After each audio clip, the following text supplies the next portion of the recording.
વલસાડ જિલ્લા ક્ષત્રિય સમાજના લોકો રાજકોટ ક્ષત્રિય સંમેલનમાં જવા રવાના થયા। 17થી 18 જેટલી ટીમો અલગ અલગ વાહનો દ્વારા રૂપાલાના વિરોધમાં રૂપાલાને બદલોના સૂર સાથે રાજકોટ રવાના થયા। રાજકોટ ખાતે યોજનાર ક્ષત્રિય અસ્મિતા સંમેલનમાં જવા માટે ક્ષત્રિય સમાજની 17થી 18 જેટલી ટીમ વલસાડથી રવાના થઈ। પરસોત્તમ રૂપાલાના વિવાદિત નિવેદનને લઈ આજે રાજકોટમાં ક્ષત્રિય અસ્મિતા સંમેલન યોજાશે। પરસોત્તમ રૂપાલાને બદલવાની માંગ સાથે ક્ષત્રિય સમાજનો સતત વિરોધ। રૂપાલાને નહીં બદલવામાં આવે તો ભાજપ વિરોધી મતદાનની આપી ચીમકી। 26 લોકસભા બેઠકો પર ભાજપને મોટા નુકસાનની આપી ચીમકી।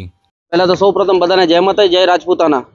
આ જે પરસોત્તમ રૂપાલા જે એને વિભિન્ન ટિપ્પણી કરી છે એના બદલ અમારો ક્ષત્રિય સમાજ આખો એનો વિરોધમાં છે।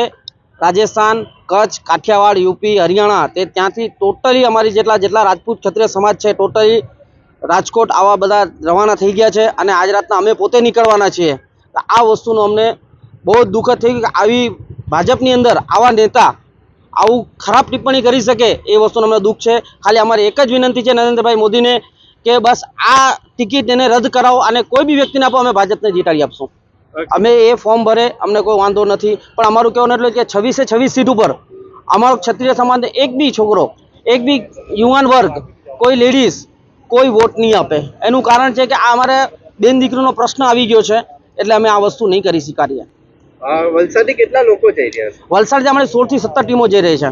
અમારે ટોટલી કરણી સેનાની ટીમ પરિવાર આખો અમારો જઈ રહ્યો છે। વ્યક્તિઓની અમે હજુ ગણતરી નથી કરી, અત્યારે અમે 16 થી 17 બસો થશે, ઓછામાં ઓછા 1000 વ્યક્તિઓ થશે।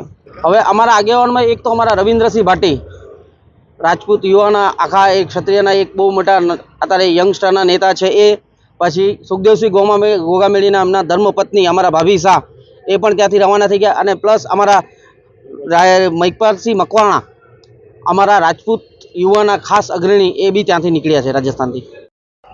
મારું નામ પ્રદીપસિંહ રાઠોડ, હું વલસાડ રાજપૂત યુવા સંગઠનનો અગ્રણી છું અને અમારા વલસાડની અંદર અલગ અલગ વિસ્તારમાંથી આવીને રાજપૂત સમાજ વસેલું છે અને અહીંયાના સ્થાનિક બી રાજપૂત સમાજ છે એ બી અમારી સાથે છે। અને અમારો રૂપાલા સાહેબનો જે વિરોધ છે તે કાલે અમારે 18 થી 20 ટીમો અહીંયાથી ક્ષત્રિય અસ્મિતા સંમેલન જે રાજકોટની અંદર યોજાવાનું છે એની અંદર જઈ રહ્યો છે।